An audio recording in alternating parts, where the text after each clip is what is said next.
Hey, superstars, thanks for joining us today. I'm your host, Aaron Zakowski, and today I'm chatting with Eden Bidani.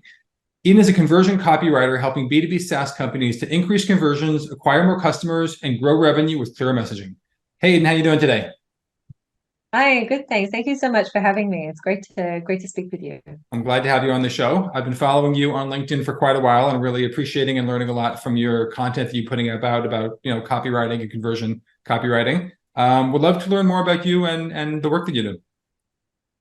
Yeah, absolutely. Okay, so but where do you think the best place to get started? There's a Uh, lot that we can talk about, but like, where's the best place to get started? Well, I'll let you focus on you. You know what's going to be most interesting to other people, but I guess what we're most interested in, I guess, in is I guess what kind of clients are you working with, and how do you help them? Yeah, absolutely. So I work mostly with SaaS tech, IT, and IoT companies. So everything, or they have a tech product, they are a tech product, or they have something tech enabled. Um, and that's pretty much my jam. I mean, it's not. I think it's so fascinating because I would not have described myself as a technical person ever. I Hmm. was the kind of person growing up, and my brother had like a Super Nintendo, and we tried to plug it into the back of, I would try to plug it in the back of the TV, and the cables are color coded and I'd still get it wrong. But but that said, I understand, as I come from an anthropology background, so I find the human impact of technology is fascinating. I find that like it's so incredible. So it's not because, and that's a lot of these companies actually end up struggling with because they see the amazingness, they see the awesomeness of their technology from the inside, but they struggle to then communicate that value, that human impact that their technology gives to their audience. So there's often this huge disconnect between, like, they'll talk about their features, they'll go into too technical detail, and often the audience doesn't need that level of technical detail. Again, depends on the audience. If you're talking to developers, you're going to need to go into more detail than to someone else. But for the vast majority, you need to have you need to be communicating that human impact of the technology that you have. And that's what a lot of them really struggle with doing, because there's so much that they want to say, but they don't need to say it all. Or if they do say it all, it's just going to be so overwhelming. Like, you're completely flooded with messages, and it does this, and it does this, and it does this, and it does this. And people just like, I can't, their brains can't process it, right? They get, the cognitive load is just far too high, Yeah. and they're not able So to actually sometimes less is process more when it everything. comes to communicating. Absolutely. Absolutely. Less is more. The more concise you can be in expressing a message, the better. So which is funny, because if you look at, which is funny, we often think that more is more. So it's like, oh, you listing out more benefits and more features. Like, it's fantastic. Mhm. There's a time and a place in the sales process for that, but not in those first few customer touch points. Those Mhm. first few customer touch points, it's like, what is that ultimate value we're giving you? How is the company positioned against competitors? Like, how do you actually express that in words? What words do you actually use? Which language, which vocabulary? How do you keep coming back then again to those same words to make sure that you're communicating that whole awesomeness while not pigeonholing yourself Mhm. So, into a I've single worked stream? with a bunch of founders who are, we'll call them technical founders, for lack of a better word. They've got great technology. They know their industry really well. And yet you look at their marketing, their website, their positioning, it's just like really bland, doesn't build any trust, doesn't really communicate the real value or how they stack up against their competitors. And, for me, having run marketing campaigns for these types of companies in the past, it very rarely succeeds, unfortunately, because they just don't have those other pieces in place. And when we explain it to them, they kind of shake their head or nod their head that they understand, but then they're not really able to fix it terribly well. How do you work with a company like that or a founder like that, and get them, I guess, to understand and to make those changes that need to be done to ultimately help them connect on a much greater level with their customer base? Yeah, great question. So it's really a collaborative process. So it involves both speak. So I love to speak with the CEO usually, or the founder of the company, and Mhm. at least twice usually. And we run a couple of workshops just trying to pull that story out of them. And then as well speaking, and then I like to speak with additional stakeholders across the company, because everyone has a slightly different viewpoint on what the value of the business delivers. And so then you're actually able to then triangulate the data. So you have what the CEO or the founder feels versus what other key people see that the value, like the head of sales, head of customer success, those head of product, those are usually three amazing people to speak to, because they all have a different, a different head of sales, especially. They always, it's like nobody listens to anything in the marketing. People want to know X, Y, Z. They usually are able to really drill down to the bottom line. And it's a collaborative process of working with these internal stakeholders to feel, okay, so what's the value? And then also understanding what customers see as that value from an external perspective. Because what we can have what we say internally, but then we need to be able to say it in a way that actually meets customers' expectations, or meets, first of all, the value that they're looking for. And then make sure that it's a value that we're delivering. So we're not over promising or we're not under promising as well in one way or another. So and it's really hard to do. And as much as we can try to coach others to do it themselves, it's really, really hard to do it yourself. You're drinking your own Kool-Aid. You've got you're in your own messaging 24 hours a day, 7 days a week. You've been doing this for X many years. It's so hard to actually pull yourself back out and look at things objectively. So I find one of the most interesting things about the process is I sit with a founder, and then I speak with other internal stakeholders, and then with the customers, and you come across some amazing insights. A lot of the time, there's a lot of similarity in the messages that they're saying, but they just can't see it because they're too deep into the situation. So then you come and you're able to present these ideas, and they go, "That's it." It's like, yes, because that's what everyone is actually saying. This is the common denominator that everyone is actually saying. So it's almost you feel like you're going on an archaeological dig sometimes to get to that, but it's a lot of work, a lot of conversations with people, with these key people of interest that are in the company or external to the company, but that who see the true value in the company. And then we're able to actually narrow that down through that process, look at all the insights that we've collected and narrow it down to what are those key points that we need to be communicating all the time. I love that process, because I mean, the idea of getting access to all those different people who are coming from the company and the product from so many different perspectives, from founder to product to customer success to customer, all have different reasons why they think it's so great and why people should care. Ultimately, honestly, probably the customer, I would imagine, is the most important one at the end of the day. Do you find that most of the companies that you work with can actually help you to get access to all those people? Because it sounds like coordinating all those people and letting you talk to customers and all that, especially on the customer side, which is external, getting access could be complicated. Does that usually always work out? It depends on the client. It depends on the scale of the client. I'm going to say, when you're looking at mid-market and enterprise companies, to be able the amount of bureaucratic red tape that you have to actually get through to get clearance to actually speak to some of these customers is it's impossible, or it would take 6 months to clear. Wow. So often in that case, the second closest thing is to check what recorded customer data they have. So if they're using Gong or Chorus or any of these sales call tools, to go back and look at calls of trust, customer transcripts from demos, from sales calls, things like that, to get an understanding of what their objections are, what questions they're asking, like what's important to them, getting an understanding of how the customers are expressing themselves when they talk about what they're looking for as well. That's the second best. It's always best to get it fresh, but that's the second best and second closest, to look at recorded demos, look at recorded things, review case studies. Again, case studies, it's often already been kind of watered down, or the message has already been made markety. So it's kind of hard sometimes to extract the value from that. But again, anything that's related to the customer that they have, that's raw on the back end, that's also a second. It's the second best. So once you're able to capture all that information, you've done all these interviews. I know you spoke about it a little bit. Can you elaborate more on what's that process? Once you've kind of, I guess, recorded or captured all that feedback from all these stakeholders, how do you bring that to light to create like the clearest messaging and positioning that's going to really help a company?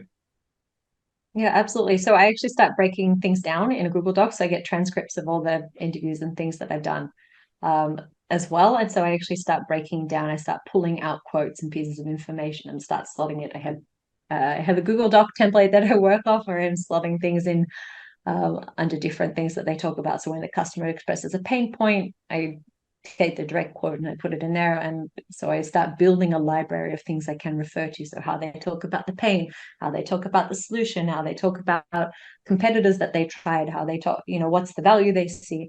And at the same time, going back through the internal interviews that I've done and taking again the notes, how are they expressing these key values, what are they really getting at, how are they talking about the positioning, and then taking what they've said and taking what the customers are saying and actually almost putting it side by side and seeing where things line up. Uh-huh. So once you've kind of worked and you've done that whole process, you figured out, what the core message is, what the core positioning is. Where is that messaging typically used? Is it primarily, this is, going to be front and center on the website? Do you get in terms of their marketing team, in terms of, ad creative and ad copy, sales team? Like, how do you make sure that the messaging that you put together is being used, in all the important places to really go like omni-channel and really describe the company properly and used, really? Yeah. So the first thing that we do is I put everything together in a deck so it's accessible. So as a result of doing this process, the company now they have a very clear vision, they have a very clear mission, they have a very clear strategic narrative. So that company backstory that explains why we're here and why we're awesome, how we're going to take on the world. They also have, again, expression of their positioning, their value proposition. So you have all of that in a deck, and also have phrases or things or vocabulary that they should use. So recommendations of actually how to express these things. So it's not just, okay, you hand off to a sales rep, here's our mission statement. The sales rep can actually use that on a call. Right. So we actually break some things down into some usable sentences or phrases that they can use, or a simplified explanation. And then actually first thing is I recommend handing that off to the sales team to actually start dripping in that messaging during the sales calls, to start actually getting live feedback on it, see how people are responding to it, see their expressions live on camera, to start getting so sales is the first place to start with it, to kind of test best place to start. And and if sales adopts the messaging, then the rest of the company has no choice. Because if it was like they see that it's driving, if they see it's helping them close deals, and they see that it's helping them shorten the sales cycle, shorten time to close, increase the contract size, things like that, then and I imagine once you've proven there and working. it's succeeding in sales, it's probably easy for everyone else to say, yeah, this is working. Like it's a no-brainer at that point because it's been tested and proven. Absolutely. And then we start rolling it out to the website now. So you have the internal expression of the core messaging, and then you have that external expression, which is on those customer facing touch points. So that's like the website or like an ad campaign.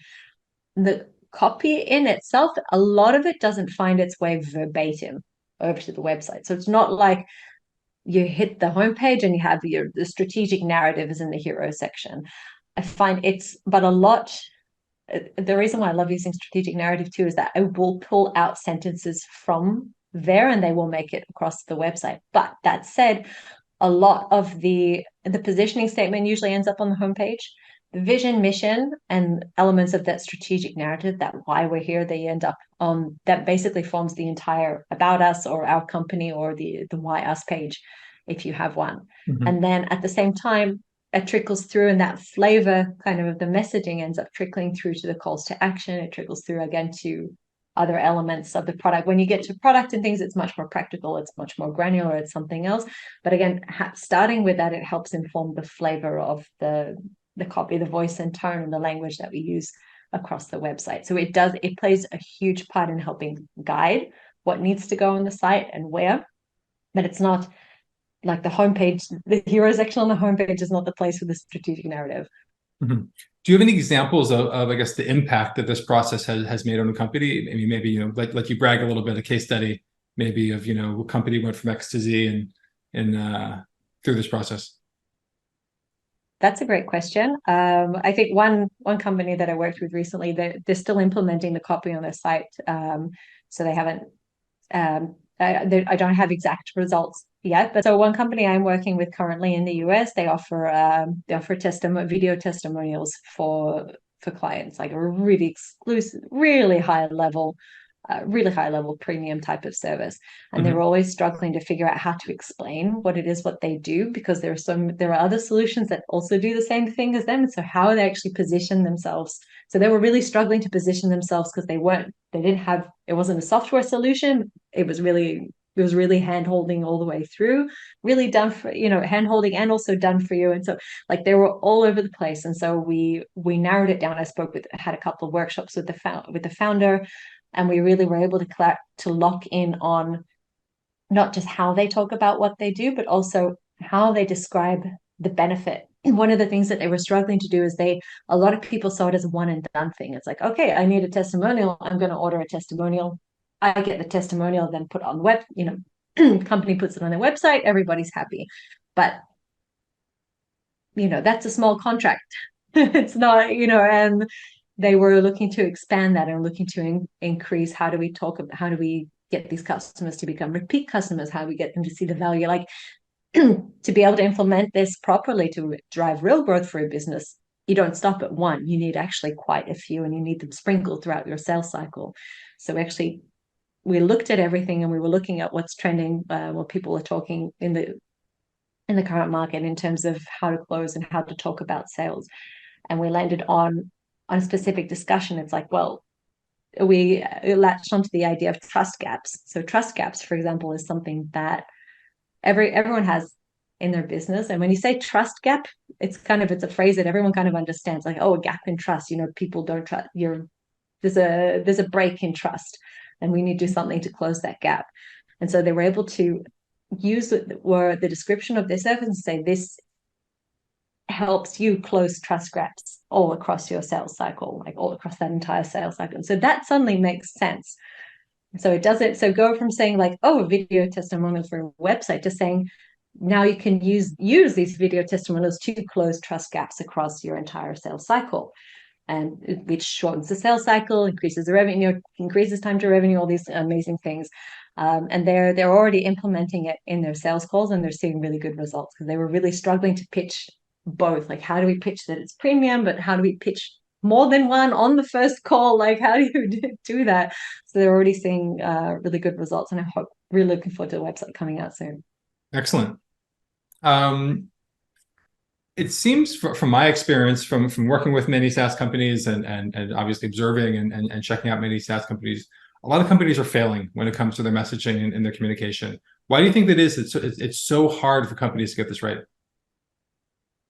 I think it comes down to two things. One, again, usually because the company is just too deep into their own business, that it's very hard. It's, we all have our own internal biases. It's really hard for us to step back and take a look at something objective. It is so hard for anyone to do that.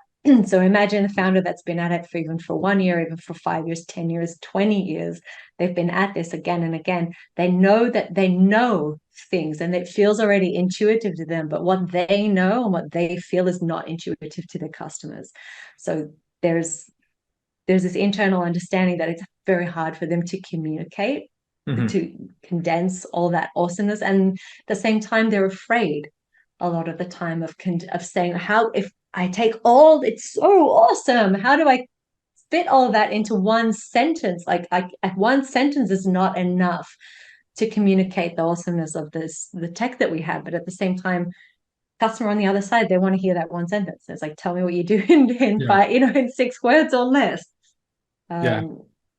It's That hard. I kind know of as, thing. as an And agency so, owner, yeah. I always Mhm. struggled to, I think in nuance, and I think many founders think in nuance, well, not everything's so black and white. Like the product might help these type of people like this, and helps that type of people like that. And I always wanted to communicate all the gray rather than just like this black and white, condense it all into like one simple message. Because I never felt like that was really totally true. And I know I struggle with that. And I imagine a lot of founders also struggle with that, where sometimes you need to say, like, you don't need to explain everything to everybody. Just understand, like, kind of maybe it's 80-20 rule. If you could just give, big picture, here's how we help, here's, the service and the features and benefits, then that's all you need. Absolutely. And then I think the second element to that is, even if they do have a good handle on their marketing and a good way of explaining it, sometimes they're out of touch with their customers, which is again really hard.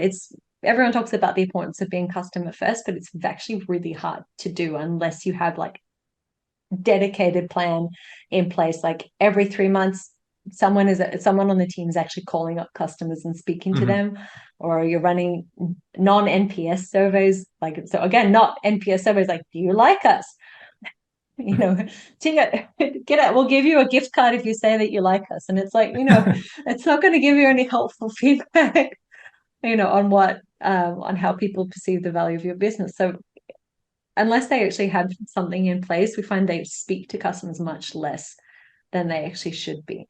And checking the temperature, I guess, checking the oil gauge, like how or what we're saying aligns with what they feel or aligns with the current market and what's shifting at the moment. So I think not having that pulse on what their customers think is, you know, think of their company in the context of everything else that the customers know is also really difficult. It's very difficult it means that the team is guessing at what they need to say to customers. And when you guess in marketing, it's all kinds of bad things happen.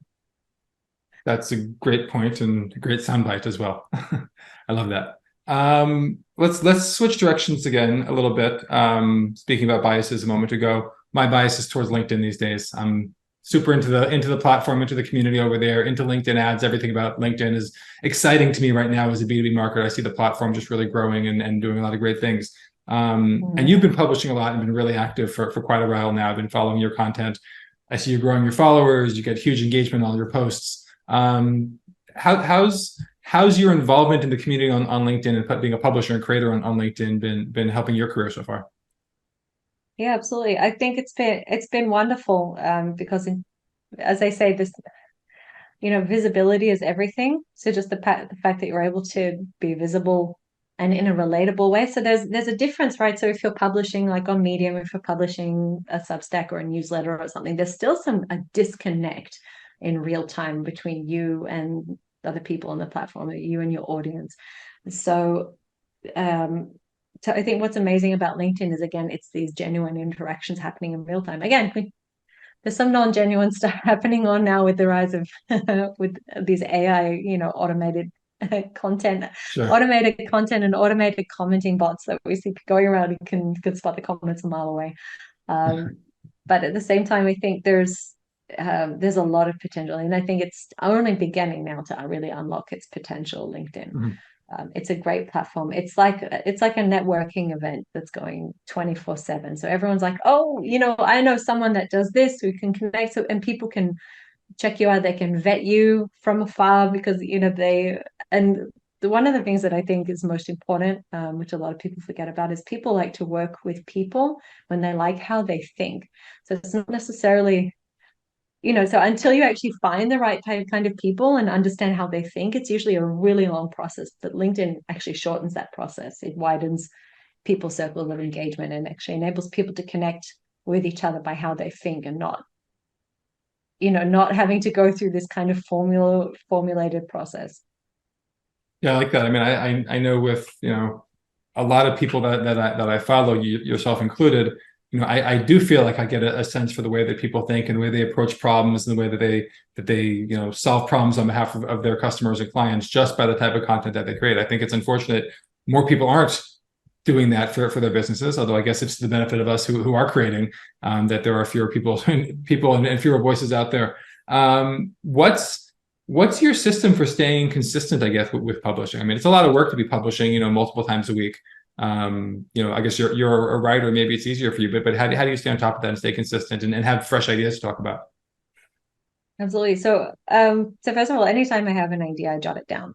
Like anytime I have half an idea. So we always have a bank of ongoing ideas. So if you're stuck or you don't know what to post at any point in time, you can go to that, you know, that ideas doc, and it's like, oh yeah, that's interesting.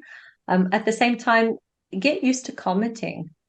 Because when you write thoughtful comments on other people's posts, someone wrote about something and it inspired you, or it reminded you of something, save that comment, like copy and paste that comment that you wrote as well onto onto a Google Doc, and you can also turn that into a whole new post, just explaining your perspective, or so and so inspired me and here's my take on it. Like, so you can keep spinning up endless pieces of content. I think a lot of people think, no, I have to sit down and have an editorial calendar, and like, you can, but social media as well, it has that wonderful opportunity to be flexible. You can have a publishing calendar, but it looks like a publishing calendar from far away. People can pick it out, like, but I think if you break things down into topics that you like to talk about, topics that you're knowledgeable about, and topics that are interesting as well to your target audience, and then at least every now and then go and pick out one of those ideas. For me, it's very hard to plan things so ahead in advance. So I have a couple of days a week where I look at writing out those ideas and look at coming up with new ideas.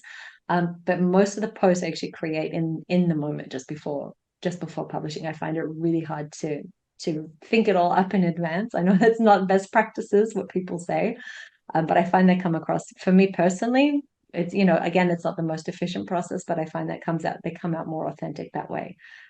That said, or if I do write out a post beforehand, I will then review it and edit it thoroughly before actually publishing it. Do you find once you kind of have these ideas kind of curated and saved, you have things to go to whenever you need something?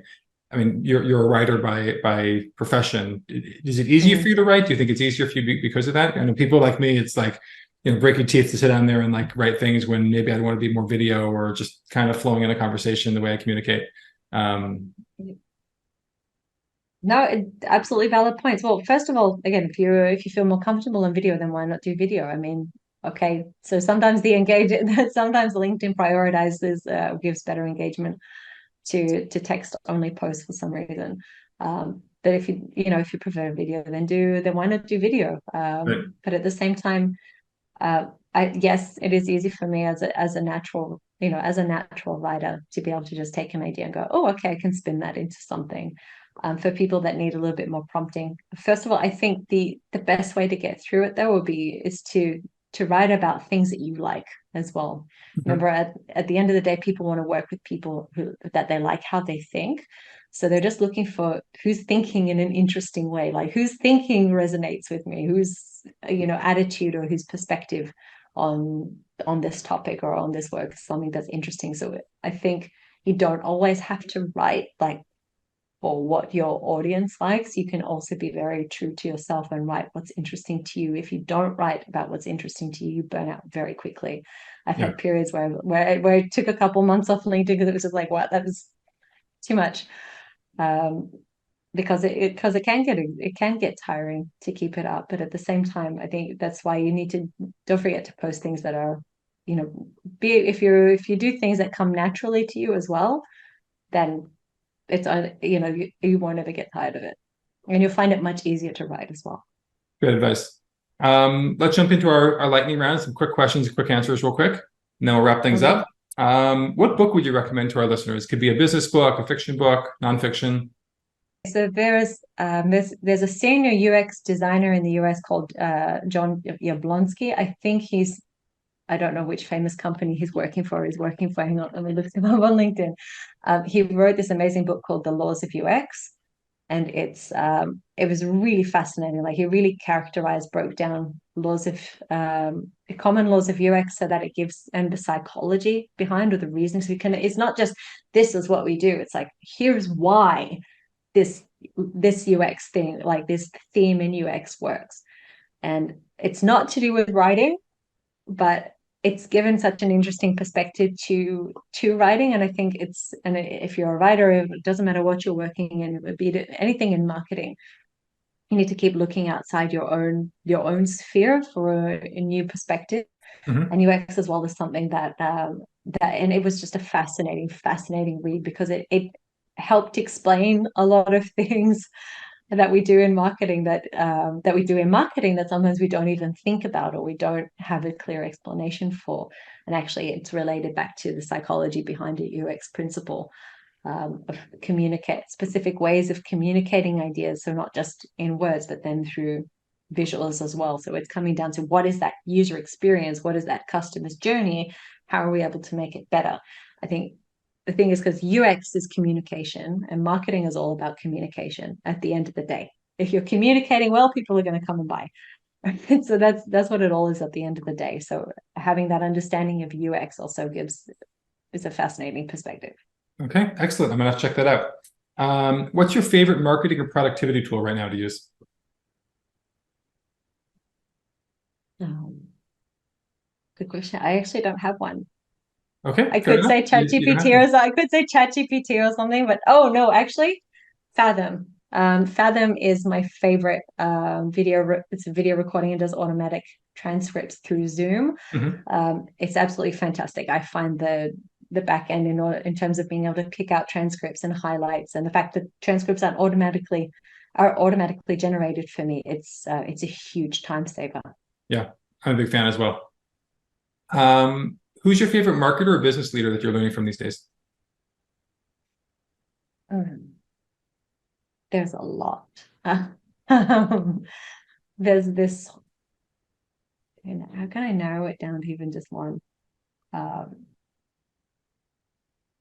think that's a good question. I think the one that I always come back to is probably Joanna Weeb. She's the original conversion copywriter and the founder of Copy Hackers. Yeah. And so I'm a lot of what I do is self-taught, but at the same time I did take her courses, and the value and the perspective that she brings to copywriting is so incredibly valuable for this day and age. She really has what she's able to teach. What she teaches is just, it's very, very helpful. Yeah, she's been doing it for a long time. I remember learning from her probably more than 15 years ago. Yeah, so she's been around for exactly. So she absolutely knows what she's doing. She's just an absolute professional, and everything that she does is, is carefully weighed and measured and tested before it's out there. So it's not a creator just kind of shooting the breeze and whatever crosses their mind. It's like there's a thoughtful, careful process. There's testing that's gone into this. This is something that works, and people can they can apply it immediately, and they can use it to then customize it and develop and grow further from there. Excellent. And the final question, where can listeners go to learn more about you? Best place would be LinkedIn. Okay. My own website is under construction at the moment, so okay. Best place would be LinkedIn. Well, you want to give a plug for when it's ready, hopefully by the time people are listening to this interview? Yeah, hopefully. So it's cape.agency. So CAPE.agency. Okay, so hopefully people can check it out. And by the time they hear this, it'll be up and running and all set. Anyways, Eden, thank you so much for joining us today. It's been a great interview. I know I've learned a lot. I think your perspective is really going to help a lot of people, because I know a lot of companies are really struggling with their marketing and their positioning and their copywriting and all that. So thank you for your insights. No worries. Thanks for having me. It's been great speaking with you.